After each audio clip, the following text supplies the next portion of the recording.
Being a new survivor in Dead by Daylight is a struggle. There's over 150 perks to choose from, and it can be extremely overwhelming trying to figure out which perks are great and which ones are downright useless.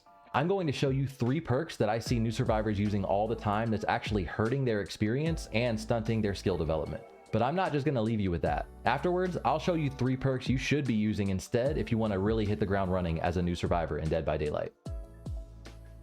The first perk that I see tons of new players using is Windows of Opportunity. This is one of Kate Denson's teachable perks that allows you to see the aura of nearby pallets, vaults, and breakable doors. This is actually the most used perk in this game by a long shot at a whopping 30% usage rate. On the surface, this looks like a great perk to use for a new player. It allows you to find a nearby pallet or window when you're in a pinch. However, this is stunting your ability to do one of the most important things you need to do as a new player in this game, which is learn the maps. Running this as a new player in this game will cause you to become dependent on the perk to be successful. Using Windows of Opportunity as a new player is like riding a bike with training wheels. You can use them if you want, but the longer that you go with them on, the longer it's going to take you to become accustomed to riding without them. Now, to be fair, you don't have to technically ever take the training wheels off. But keep in mind, you only have 4 perk slots to use, and there are much more helpful perks you could be using instead. A great perk that I would recommend using instead of Windows is Deja Vu. This is a general perk that's available to all survivors in the game that allows you to see the aura of the 3 generators that are closest together on the map. You also gain a repair speed bonus on those generators of 6%.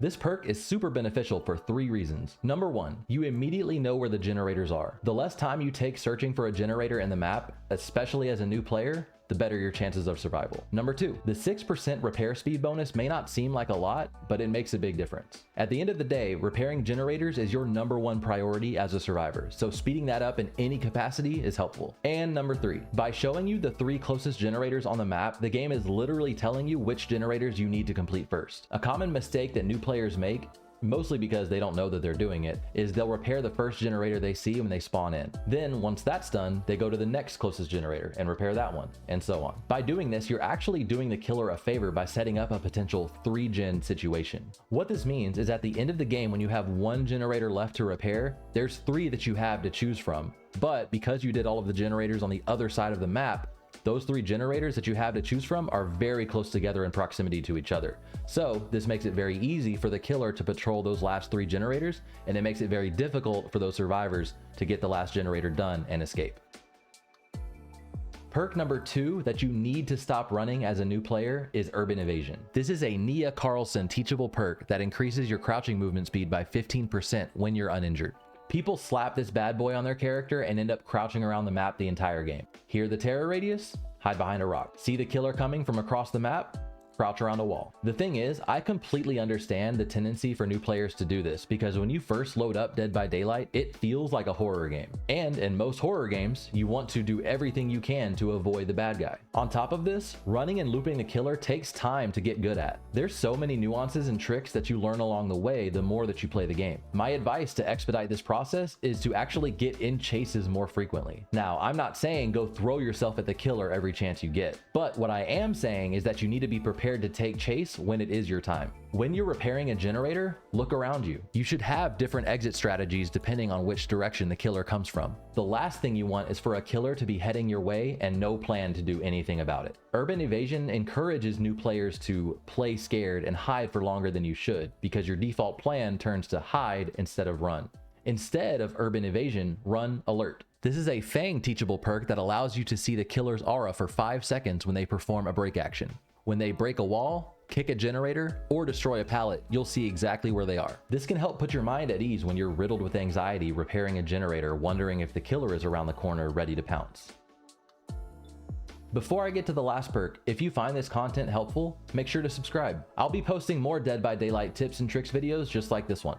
Alright, last but not least, this is the perk that new survivors need to stop using immediately, and that is self-care. This is a teachable Claudette perk that allows you to heal yourself without a medkit. Again, this is another one that I understand as a new player. You see a perk where you can heal yourself instead of having to rely on someone else, and you think, wow, what an advantage, I have to run this perk. But take a look how long it takes to heal yourself if you're running this perk.